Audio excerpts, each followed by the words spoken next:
ओम जयंती मंगला काली भद्रकाली कपालिनी दुर्गा क्षमा शिवा धात्री स्वाहा स्वधा नमोस्तुते भगवत्यै नमः पराम्बिकायै नमः।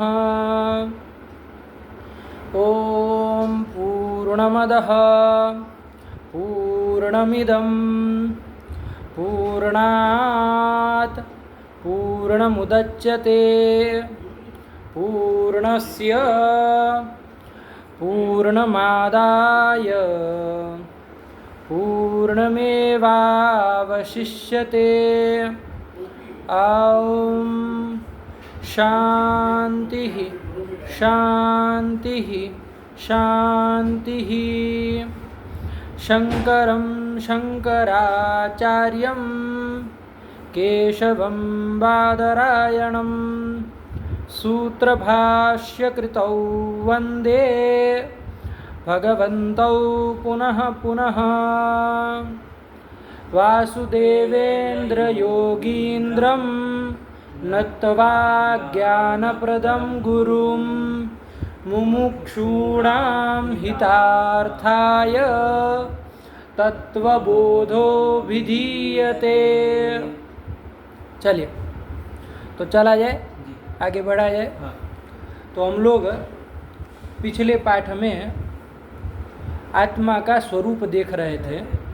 उस आत्मा के स्वरूप को बताते हुए आत्मा किसे कहते हैं इसका उत्तर देते हुए ग्रंथकार ने बताया था कि आत्मा क्या है? स्थूल सूक्ष्म कारण शरीराद व्यतिरिक्त। स्थूल शरीर, सूक्ष्म शरीर और कारण शरीर, इन तीनों शरीरों से अतिरिक्त है, भिन्न है। ये शरीर तीनों प्रकार के जो शरीर है वो आत्मा नहीं है, उन तीनों से अतिरिक्त आत्मा है। ये बताया था कि नहीं बताया था? अब यहाँ प्रश्न हो गया था कि ये स्थूल शरीर क्या है, सूक्ष्म शरीर क्या है और कारण शरीर क्या है, यही नहीं पता है तो उससे भिन्न आत्मा है कैसे समझ पाएंगे? पहले इन तीनों शरीरों को जानना पड़ेगा ना। तो उसके लिए उन्होंने क्रम से स्थूल शरीर को बताना चालू किया। सबसे पहले स्थूल शरीर था तो उसको उन्होंने बताया कि स्थूल शरीर किसको कहते हैं, स्थूल शरीरम किम।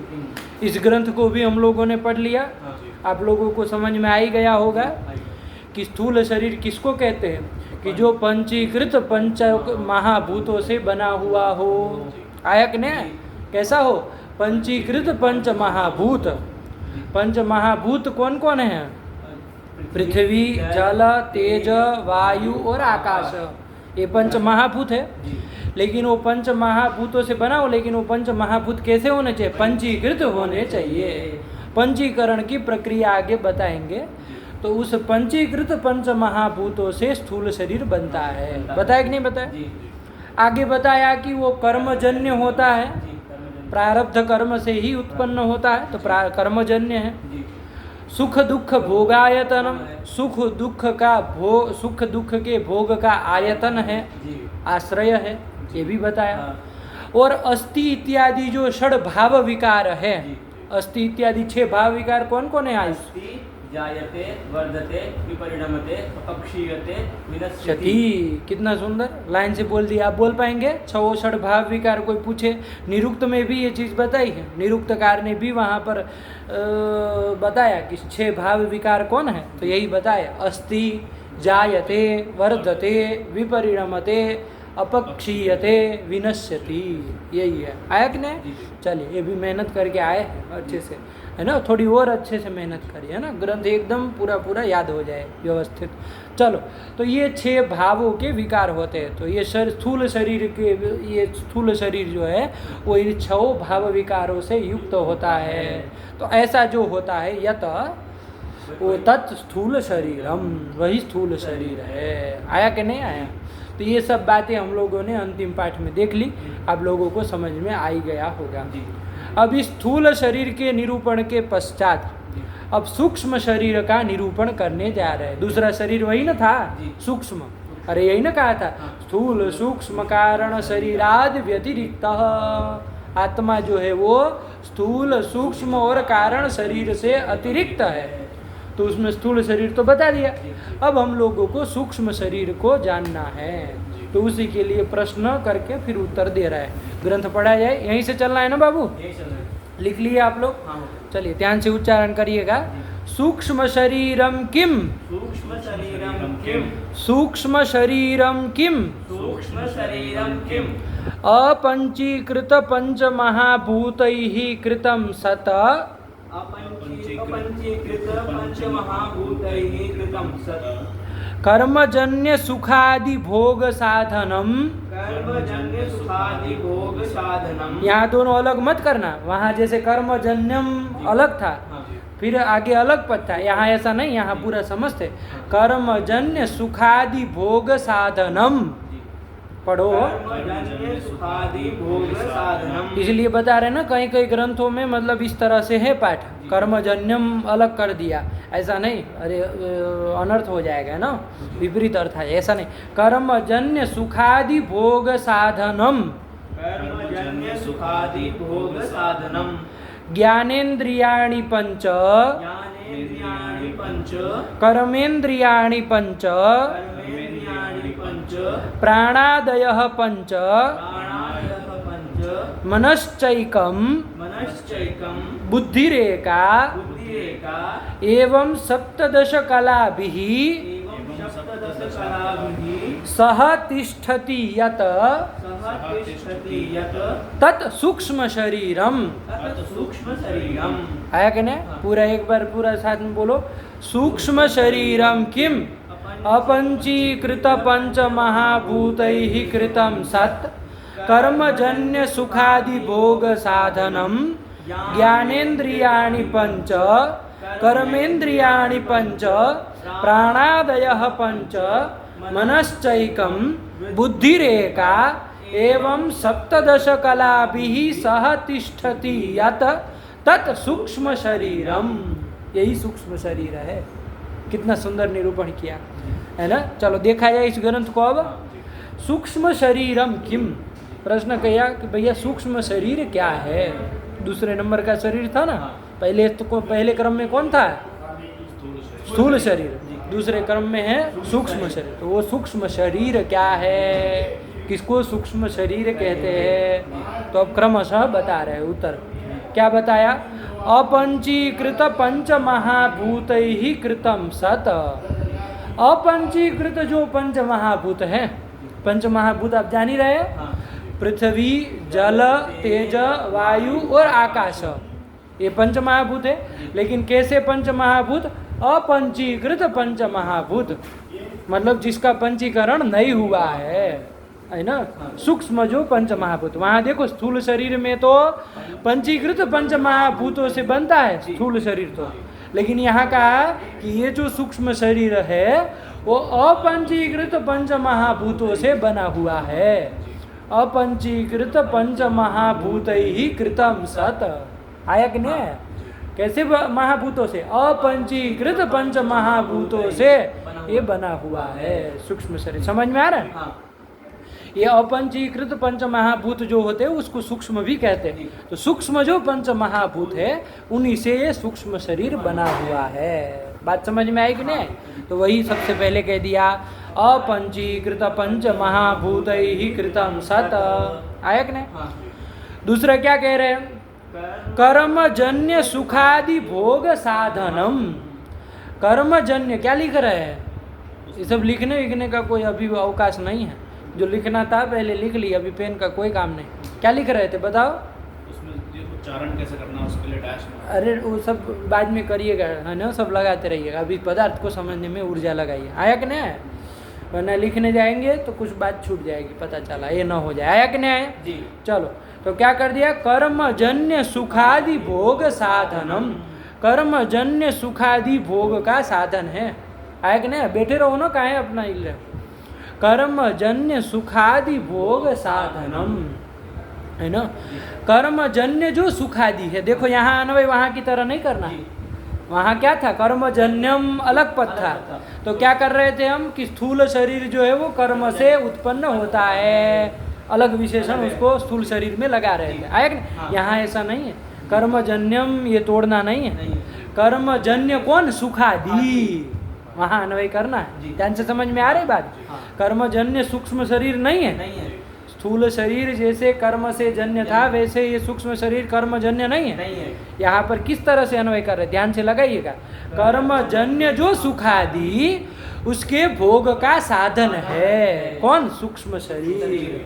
आया कि नहीं, अंतर समझ में आ रहा है, बात बैठ रही है।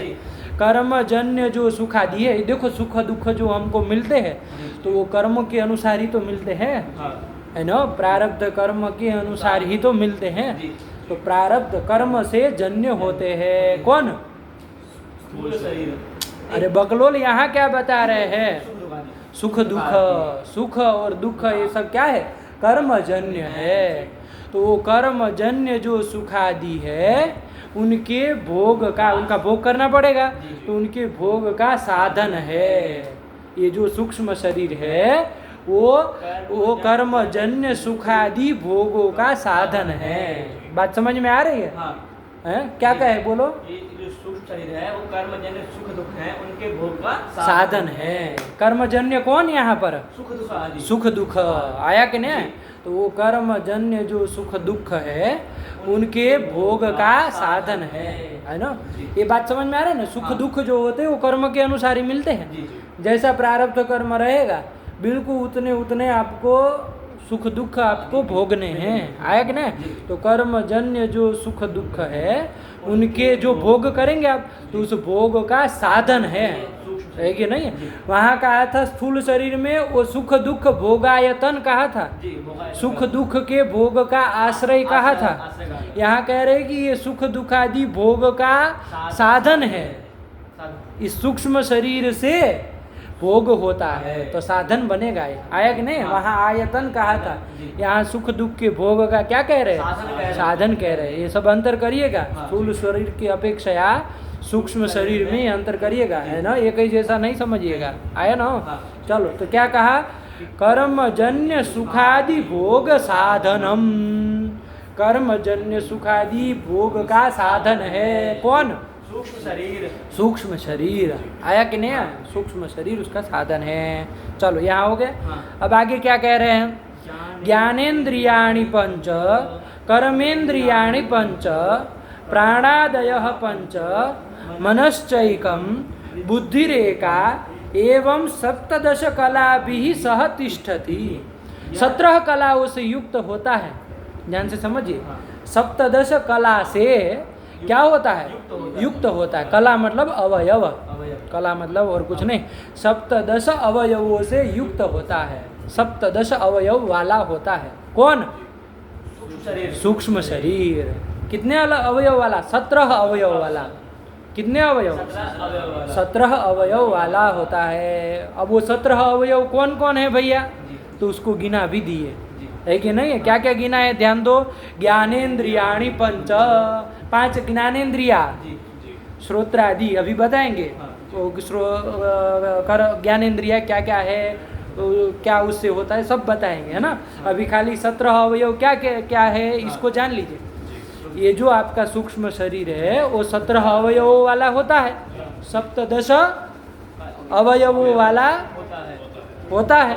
वो 17 अवयव, 17 अवयव क्या क्या है तो उसको बता रहे हैं। आया कि नहीं। तो सबसे पहले क्या बताया, ज्ञानेन्द्रियाणि पंच, पंच ज्ञानेन्द्रिया।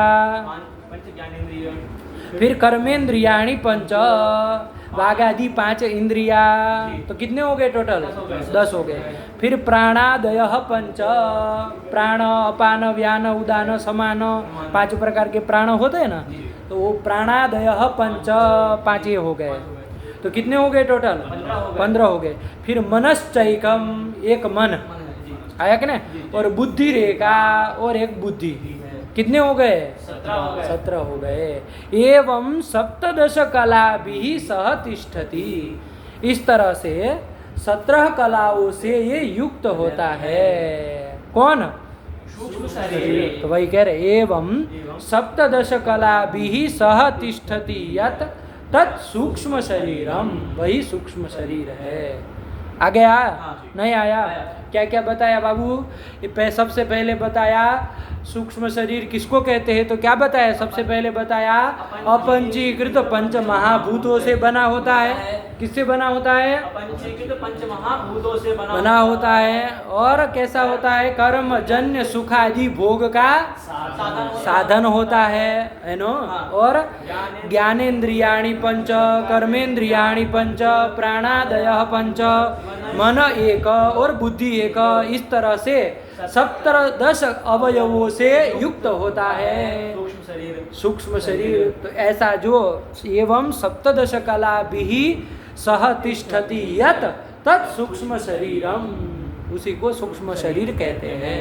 कोई पूछे सूक्ष्म शरीर के कितने अवयव होते हैं, तो क्या कहोगे? 17 अवयव होते हैं। आया कि नहीं? कितने अवयव होते हैं? 17 अवयव होते हैं। कौन कौन 17 अवयव होते हैं? आयुष बताओ। 5 ज्ञानेंद्रिय, हाँ, 5 कर्मेंद्रिय और 5 प्राणादय, प्राणादि 5 आदि प्राण, और 1 मन और 1 बुद्धि। वो 5 5 3 15 हो गए, और मन और बुद्धि इतना सा है। टोटल 17 अवयव वाला होता है सूक्ष्म शरीर। आया कि नहीं? अब वो प्राणादि 5 क्या है, ज्ञानेंद्रिय 5 क्या है, कर्मेंद्रिय 5 क्या है, उसको आगे स्वयं भगवान भाष्यकार बताएंगे, ग्रंथकार बताएंगे। आया कि नहीं? चलिए, तो ये आपका सूक्ष्म शरीर का निरूपण हो गया। एक बार बोल लो, ग्रंथ पढ़ लो। सूक्ष्म शरीरम किम अपंचीकृत पंच महाभूतैः कृतं सत् कर्मजन्यं सुखादि। देखो, कर्मजन्यम बोल दिया। कौन बोला? कौन बोला? तुम बोले कर्मजन्यम। चलो, कर्मजन्य सुखादि भोग साधनम ज्ञानेन्द्रियाणि पंच, कर्मेन्द्रियाणि पंच, प्राणादयः पंच, मनश्चैकम, बुद्धिरेक एवं बुद्धिरेका बुद्धिरेका। स्त्रीलिंग है ना, बुद्धि स्त्रीलिंग होता है तो एका।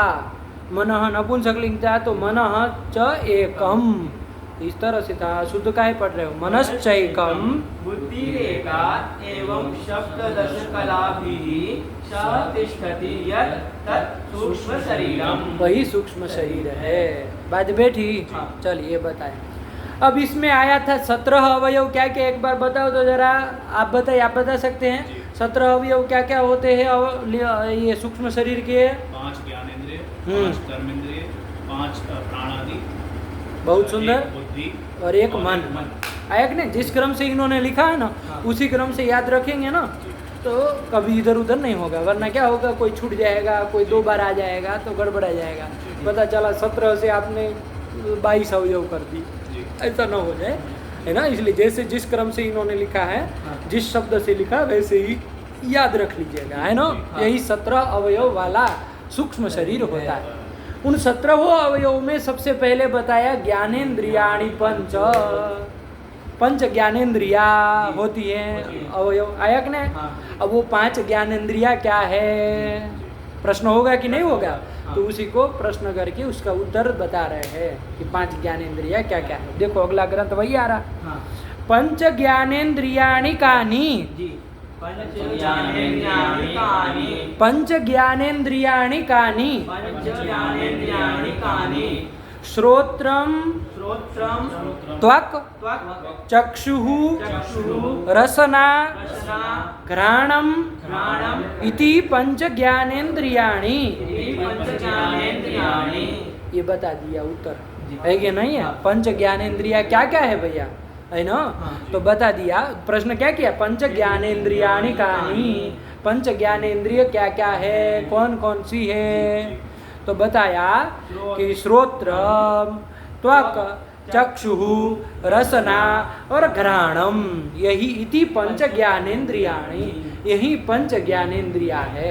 सबसे पहले क्या बताया? श्रोत्रम, श्रोत्र इंद्रिय, जिसको आप लोग एकदम लौकिक भाषा में कान कह देते हैं। आया कि नहीं आया?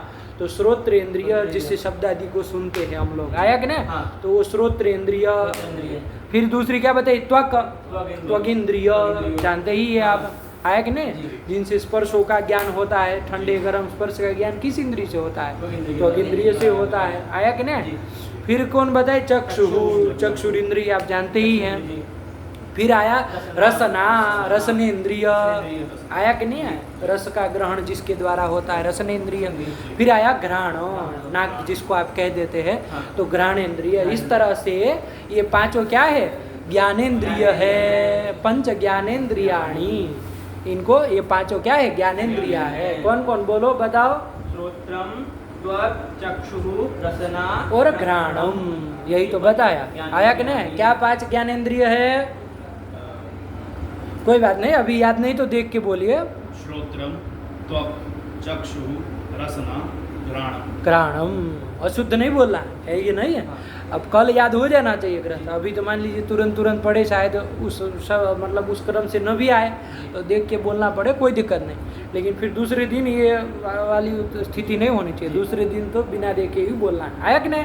तो ये 5 ज्ञानेन्द्रिया है। ये क्या है? 5 प्रकार की ज्ञानेन्द्रिया है। ऊपर बैठिए ना। एक ही बात है। हैं? ऊपर 1 मिनट के लिए पेन दो भाई उनको। पेन चलो, ये 5 का सीख रहा देखो। हूं आपसे। चलो, 5 ज्ञानेन्द्रिया है ना? 5 प्रकार की ज्ञानेन्द्रिया है। ज्ञानेन्द्रिय क्यों कहते हैं इसको? ध्यान दीजिएगा। ये हर दर्शनों में इसको ज्ञानेन्द्रिय कह के यही 5 ज्ञानेन्द्रिय बताते हैं। आया कि नहीं? तो इसको ज्ञानेन्द्रिय क्यों कहते हैं? इसको ज्ञानेन्द्रिय क्यों कहते हैं? क्योंकि इससे ज्ञान होता है। इन इंद्रियों से ही तो ज्ञान होता है। आँख से ज्ञान होता है, कान से ज्ञान होता है, नाक से ज्ञान होता है, जिह्वा से, रसना से ज्ञान होता है, तो इंद्रिय से ज्ञान होता है। होता है कि नहीं होता है? तो ज्ञान की जनक होने के कारण इसको क्या कहते हैं? ज्ञानेन्द्रिय कहते हैं। ज्ञान जनक जो इंद्रिया है उसको ज्ञानेन्द्रिय कहते हैं। ऐसे ही आगे कर्मेंद्रिय बताएंगे, तो वो कर्म की जनक होने के कारण उसको कर्मेंद्रिय कहते हैं। आया कि नहीं? तो चलो उसको तो बाद में देखेंगे। फिलहाल ये जो ज्ञानेन्द्रिय है, ज्ञान की जनक इंद्रिया है, कितनी है? 5 है। न्याय में तो बाबू कितनी इंद्रिया बताई? ज्ञानेन्द्रिय पता है? 6 बताई। इन 5 के अलावा छठी कौन बताई? आयुष, मन को बताया। वहाँ मन को भी इंद्रिय मानते हैं न्याय दर्शन। लेकिन वेदांती लोग मन को इंद्रिय नहीं मानते हैं। मन क्या है? अंतःकरण है, इंद्रिय नहीं है। क्या है वो? अंतःकरण में उसका परिगणन करते हैं, वो इंद्रिय नहीं मानते। वेदांतियों के मत में कोई पूछे 5 ज्ञान इंद्रिया कौन कौन, तो यही बताना। आया कि नहीं? नैयायिकों के यहाँ 6 इंद्रिया मानते, वो छठी मन को भी, अंतर इंद्रिय एक छठी इंद्रिय को भी मानते। इनको मन को तो मानते लेकिन उसको इंद्रिय नहीं मानते, उसको अंतःकरण मानते। आया कि नहीं? ठीक हुआ? बात समझ में आई? तो 5 ज्ञानेन्द्रिया है, तो वही कह दिया। पढ़ लो ग्रंथ बाबू। पंच ज्ञानेन्द्रियाणि कानि पढ़ो। पंच ज्ञानेन्द्रियाणि कानि? श्रोत्रम, त्वक, चक्षुः, रसना, घ्राणम इति पंच ज्ञानेन्द्रियाणि। ये 5 ज्ञानेन्द्रिया है। अब आगे इन 5 ज्ञानेन्द्रियों के अधिष्ठात्री देवता बताने जा रहे हैं। ये जो 5 ज्ञानेन्द्रिया बताई ना, उन एक एक इंद्रियों के अधिष्ठात्री देवता है ना? वो अधिष्ठात्री देवता उन इंद्रियों की रक्षा करते हैं। आया कि नहीं आया? तो 5 अधिष्ठात्री देवता यहाँ पर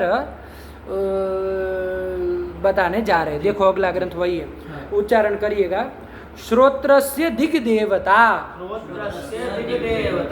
त्वचो वायुः, चक्षुषः सूर्यः, रसनाया वरुणः, घ्राणस्याश्विनौ इति ज्ञानेन्द्रिय देवताः। घ्राणस्य अश्विनौ इति, ऐसे अलग अलग है लेकिन उसको संधि कर दी है। घ्राणस्याश्विनाविति ज्ञानेन्द्रिय देवताः।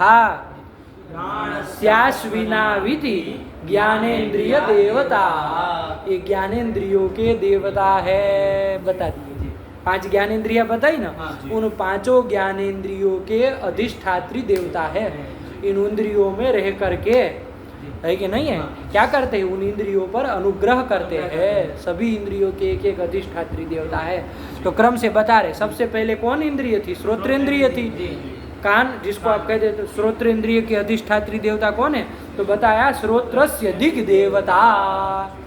श्रोत्रेंद्रिय के देवता कौन है? दिक्। श्रोत्रेंद्रिय के देवता कौन है? दिक्। दिशा आया कि नहीं आया? वो दिक् ही श्रोत्रेंद्रिय के देवता है, अधिष्ठात्री देवता है। आया कि नहीं आया? फिर दूसरी इंद्रिय कौन थी? त्वगिंद्रिय थी, उसको बता रहे। त्वचो वायु देवता, देवता सबके साथ जोड़ दीजिएगा, है ना? कि त्वगिंद्रिय के देवता कौन है? वायु देवता है। आया कि नहीं? अरे त्वगिंद्रिय के देवता कौन है? वायु है। आया कि नहीं? त्वगिंद्रिय के देवता वायु है। फिर चक्षुरिंद्रिय के देवता कौन है? तो बताया चक्षुषः सूर्य। चक्षुरिंद्रिय के अधिष्ठात्री देवता कौन है बाबू? सूर्य है। सूर्य है। इसलिए किस लड़के को आंख में दिक्कत थी तो बताए थे हम तुमको, तुम्ही को थी, बताए थे कि सूर्य को सुबह सुबह और नमस्कार किया करो और घ्यादी दिया करो, क्योंकि चक्षुरिंद्रिय के इसको आंख में प्रॉब्लम थी ना।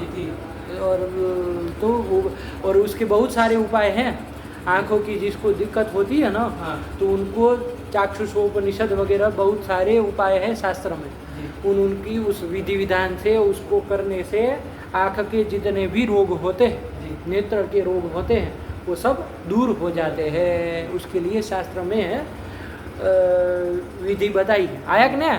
लेकिन उसके देवता कौन है? सूर्य है ना? चक्षुरिंद्रिय के अधिष्ठात्री देवता सूर्य है। इसलिए जरूर जिनको आँख की कुछ समस्या हो तो प्रतिदिन सूर्य को अर्घ्य आदि दे करके उसका पूजा वगैरह करना चाहिए, ताकि चक्षुरिंद्रिय सुरक्षित रहे। क्योंकि ये अधिष्ठात्री देवता जो है वो उन इंद्रियों में रह करके उसके ऊपर अनुग्रह करते हैं। आया कि नहीं? तो चलो, तो चक्षुषः सूर्य, चक्षुरिंद्रिय के सूर्य देवता है। फिर रसनाया वरुण, रसना इंद्रिय जो है ना, रसनेन्द्रिय जो जिह्वा में होती है, उस रसनेन्द्रिय के कौन देवता है? तो कहा वरुण। वरुण उसके देवता है, रसनाया वरुण। फिर घ्राणेन्द्रिय आई, नासिका, नाक कह देते हैं आप लोग।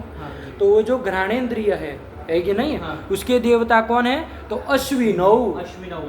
दो है, अश्विनी कुमार दो है ना। तो वो दो होने के कारण, ओ पंडित जी यहाँ बैठ के बातें नहीं करनी, और उधर जाके जो करना है करिए। घ्राणस्य अश्विनौ। आया कि नहीं? घ्राणेन्द्रिय के देवता कौन है? अश्विनी कुमार है। दो होने के कारण द्विवचन किया, अश्विनौ। आया कि नहीं? घ्राणस्य अश्विनौ।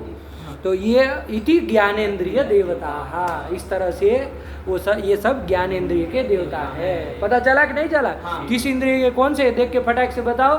श्रोत्रेंद्रिय के देवता दिक् है, त्वगिंद्रिय के देवता वायु है। आयुष तुम बोलो। घ्राण इंद्रिय के चक्षुर इंद्रिय के देवता सूर्य हैं। रसना इंद्रिय के देवता वरुण है। घ्राण इंद्रिय के देवता अश्विनी कुमार है। अश्विनी कुमार है। घ्राणस्य अश्विनौ इति ज्ञानेन्द्रिय देवता। तो इस तरह से पंच ज्ञानेन्द्रिय बता करके उन पंच ज्ञानेन्द्रियों के अधिष्ठात्री देवता भी बता दिए। नहीं आया? चलिए, अब इसके बाद ये तो ग्रंथ हो गया। अब इसके बाद इन पंच ज्ञानेन्द्रियों का कार्य क्या है, किस इंद्रिय का क्या कार्य है, उसको अब बताने जा रहे हैं अग्रिम ग्रंथ के द्वारा। देखो क्या कहे, उच्चारण करिएगा। श्रोत्रस्य विषयः शब्द ग्रहणम, त्वचो विषयः स्पर्श ग्रहणम, चक्षुषो विषयो रूप ग्रहणम,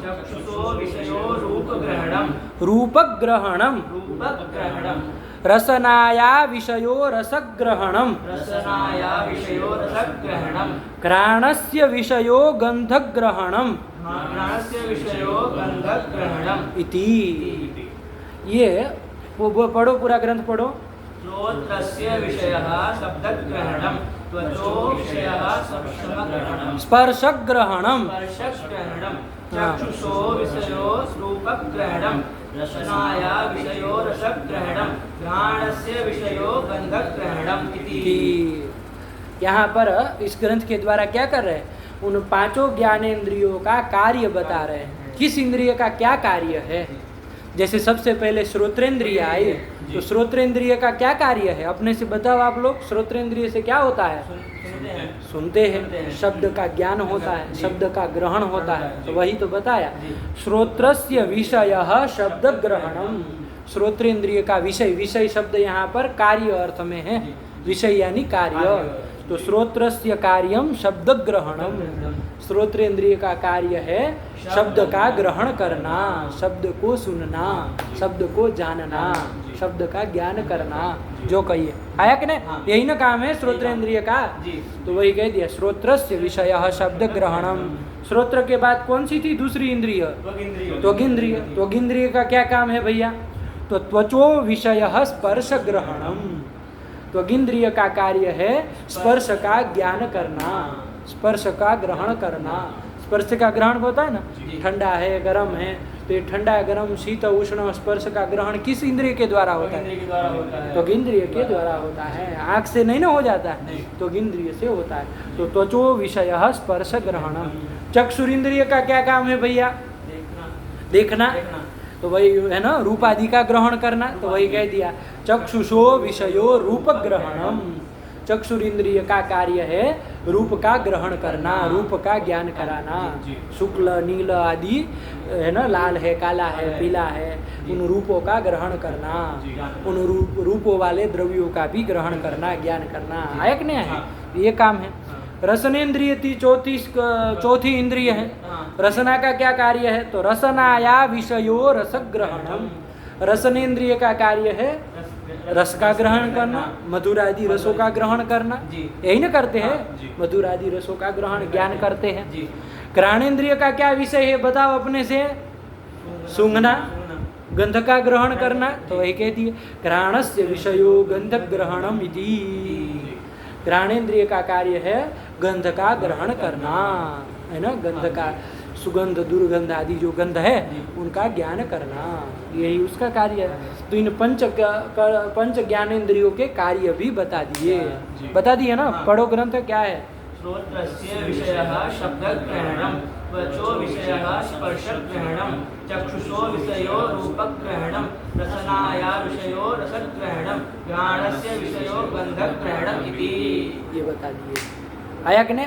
तो इतने ग्रंथ में के द्वारा क्या किए? पहले पंच ज्ञानेन्द्रिया बताई, फिर उन पंच ज्ञानेन्द्रियों के देवता बताए, और इसके बाद उन पंच ज्ञानेन्द्रियों का कार्य बताया। किस इंद्रिय का क्या कार्य? कितने अच्छे से निरूपण कर दिया पंच ज्ञानेन्द्रियों का। किया कि नहीं किया? तो इतने इतने ग्रंथ के द्वारा पंच ज्ञानेन्द्रिया हमको पता चल गई कि नहीं चल गई? उनका ज्ञान हो गया। तो वो सूक्ष्म शरीर के 17 अवयव थे, उसमें सबसे पहले पंच ज्ञानेन्द्रिया बताई थी, पंच ज्ञानेन्द्रियाणी, उसका निरूपण कर दिया। अब आगे क्या बताया था? कर्मेंद्रियाणी पंच, 5 कर्मेंद्रिया, यही ना थी? तो अब वो 5 कर्मेंद्रिया क्या है, ये प्रश्न होगा कि नहीं होगा? वो 5 कर्मेंद्रिया क्या है? तो उसके लिए अब आगे क्या ग्रंथ आ रहा है? आया कि नहीं? पंच ज्ञानेन्द्रियों को बताने के बाद अब पंच कर्मेंद्रियों का निरूपण करने जा रहे हैं। तो देखो वही प्रश्न किया, कर्मेंद्रियाणि कानि, कर्मेंद्रियाणि कानि, कर्मेंद्रियाणि कानि, कर्मेंद्रियाणि कानि, वाक् पाणि पाद पायुपस्थानि, वाक् पाणि पाद पायुपस्थानि, इति पंच कर्मेंद्रियाणि। इति पंच कर्मेंद्रियाणि। वहाँ उपस्थानी के बाद इति शब्द है तो सवर्ण दीर्घ हो जाएगा, तो उपस्थानीति ऐसे लिखा होगा ना, तो वैसे ही उच्चारण करिए। एक बार बोल रहे ध्यान से सुनिएगा, फिर उच्चारण करिए। वाक् पाणि पाद पायुपस्थानीति पंच कर्मेंद्रियाणि। वाक् वाक् पाणि पाद पायुपस्थानीति पंच कर्मेंद्रियाणि। पंच कर्मेंद्रियाणि, ये 5 कर्मेंद्रिया है। आया कि नहीं है? कौन कौन 5 कर्मेंद्रिया है भैया? तो वाक सबसे पहले, वाक किसको कहते हैं? वागिंद्रिय है ना, जिसके द्वारा हम लोग बोलते हैं, उस वागिंद्रिय सबसे पहले है वाक। फिर क्या कहा? पाणी। पाणी किसको कहते हैं? पाणी मतलब हाथ। आया कि नहीं? बहुत सुंदर। पाणी मतलब हाथ। फिर क्या आया? पाद। पाद किसको कहते हैं? पैरों को। तो तीसरा हो गया पैर। फिर आया पायु। आयु पायु है उपस्थ है, जी पायु है उपस्थ है। उसके बाद उपस्थ है कि नहीं? आप बार बार डिस्टर्ब मत करिए यहाँ पाठ में। एक मिनट के लिए आया था। पायु है उसके बाद उपस्थ है। उपस्थ है। वो पायु और उपस्थ में संधि सवर्ण दीर्घ हो गया है, जी। तो पायुपस्थ ऐसा लिखा हुआ है। आया कि नहीं? हाँ। लेकिन आप लोग अलग करके ध्यान रखिएगा। पायु, पायु किसको कहते हैं? पायु किसको कहते हैं? अरे जिससे मल त्याग हम लोग करते हैं, जिस इंद्रिय से मल त्याग करते हैं, गुदा इंद्रिय। आया कि नहीं? उसी को क्या कहते हैं? पायु कहते हैं। आया कि नहीं? और उसके बाद अंतिम पांचवी कौन बताई? उपस्थ। उपस्थ इंद्रिय किसको कहते हैं? उपस्थ यानी अरे जननेन्द्रिय, जो जननेन्द्रिय है ना, उस जननेन्द्रियों को ही उपस्थ कहते हैं। तो 5 कर्मेंद्रिय पता चली। क्रम से ध्यान से बोलो आयुष, एक एक अलग अलग देख करके। वाक, पाणी, पाद, पयु और पायु देख के बोलो, अक्ल के अंधे हो क्या? पायु और उपस्थ। उपस्थ, ये 5 कर्मेंद्रिया है। क्या बोलिए आप? वाक, पाणी, पाद, पायु, उपस्थ और उपस्थ, ये 5 कर्मेंद्रिया है। आया कि नहीं? हाँ। तो प्रश्न किए थे ना कि कर्मेंद्रिय कौन कौन है? कर्मेंद्रियाणि कानि? कानि। कौन कौन कर्मेंद्रिय है? तो बता दिए कि ये 5 कर्मेंद्रिया है। पढ़ो ग्रंथ। कर्मेन्द्रियाणि कानि? वाक्, पाणि, पाद, पायु, उपस्थानीति पंच कर्मेन्द्रियाणि। ये 5 कर्मेंद्रिया है ना? कर्मेंद्रिय क्यों कहते हैं इसको? क्योंकि ये कर्म की जनक है, इसके द्वारा कर्म होते हैं। क्या क्या कर्म होते हैं आगे बताएंगे जी। आया कि नहीं? लेकिन कर्म की जनक होने के कारण इन 5 को क्या कहते हैं? इंद्रिय कहते हैं। ज्ञानेन्द्रिय क्यों कहते थे उन सबको? श्रोत्रादि को जनक होने के कारण ज्ञानेन्द्रिय कहते थे। वैसे ही ये कर्म की जनक होने के कारण इसको कर्मेंद्रिय कहते हैं। चलो आगे आ। अब इन 5 कर्मेंद्रियों के भी अधिष्ठात्री देवता है। जैसे ज्ञानेन्द्रियों के अधिष्ठात्री देवता थे ना, वैसे ही इन 5 कर्मेंद्रियों के भी एक एक अधिष्ठात्री देवता है, जो उन इंद्रियों में रह करके उन इंद्रियों पे अनुग्रह करते हैं। तो अब किस इंद्रिय के कौन से देवता है, तो उसी को आगे बताने जा रहे हैं। वाचो देवता वह्निः, वाचो देवता वह्निः, हस्तयोरिन्द्रः, हस्तयोरिन्द्रः, पादयोर्विष्णुः, पादयोर्विष्णुः, पायोर्मृत्युः, पायोर्मृत्युः, उपस्थस्य प्रजापतिरिति उपस्थस्य प्रजापतिरिति पंचकर्मेन्द्रिय देवताः। पंचकर्मेन्द्रिय देवताः। वो पढ़ो पूरा। वाचो देवता वह्निः, हस्तयोरिन्द्रियः, पादयोर्विष्णुः, पायोर्मृत्युः, उपस्थस्य प्रजापतिरिति पंचकर्मेन्द्रिय देवताः। ये 5 कर्मेंद्रियों के देवता है। सबसे पहली वागेंद्रिय थी, वागिंद्रिय थी, वाणी जिसको कहते थे वागिंद्रिय, है ना? तो वो जो वागिंद्रिय है उसके देवता कौन है? तो बताया वाचो देवता वह्निः। वागिंद्रिय के देवता है वह्नि। वागिंद्रिय के देवता कौन है? वह्नि है। आया कि नहीं? वाचो, वाचः, वाच शब्द है ना, उसका षष्ठी में बनाया वाचः, बन जाएगा ना। तो वाचः देवता वह्नि, कि वागिंद्रिय के देवता है वह्नि है। दूसरी कौन थी? पाणी। पाणी मतलब हाथ। तो वो तो हाथ 2 होते ना, तो उसके कौन अधिष्ठात्री देवता है? तो हस्तयोः इंद्रः देवता। जोड़ दीजिएगा अपने से कि हाथ के हस्तेंद्रिय जो है, पाणी जो इंद्रिय है उसके देवता है इंद्र। आया कि नहीं? दोनों हाथों के देवता कौन है? इंद्र है, अधिष्ठात्री देवता। आया कि नहीं? फिर पादयोर विष्णु, पाद दोनों पैरों के देवता है विष्णु, है ना? पादयोः देवता विष्णु, दोनों पैरों के विष्णु है। आया कि नहीं? फिर कौन था? पायु था। तो पायोः मृत्युः, पायु जो इंद्रिय है ना, जिससे मल त्याग करते हैं, गुदा जिसको कह देते हैं, तो उस गुदा इंद्रिय का, पायु इंद्रिय के देवता है मृत्यु, यम। यम इसके देवता है। आया कि नहीं? पायोर मृत्यु, फिर कौन आया? अंतिम थी उपस्थ, जननेन्द्रिय। उसके देवता कौन है? तो उपस्थस्य प्रजापति ही। उपस्थ के जननेन्द्रिय के देवता है प्रजापति, प्रजापति देवता है। इति पंच कर्मेंद्रिय देवता। आया कि नहीं? सब याद कर लीजिएगा ऐसे कैसे जैसे लिखा है, एक भी अक्षर इधर उधर किए बिना। हो जाएगा ना याद? ये पंच कर्मेंद्रिय देवता, ये 5 कर्मेंद्रियों के देवता हो गए। अब इन 5 कर्मेंद्रियों का कार्य क्या है भैया? प्रश्न होगा ना? इन 5 इंद्रियों को, किस इंद्रिय का क्या कार्य है, तो उसको आगे स्वयं बताने जा रहे हैं। आया कि नहीं? देखो क्या लिखा है? वाचो विषयो भाषणम, वाचो विषयो भाषणम, पाण्योर विषयो वस्तु ग्रहणम, पाण्योर विषयो वस्तु ग्रहणम, पादयोर विषयो गमनम, पादयोर विषयो गमनम, पायोर विषयो मलत्यागः, पायोर विषयो मलत्यागः, उपस्थस्य विषय आनंद इति। उपस्थस्य विषय आनंद इति। पढ़ो पूरा।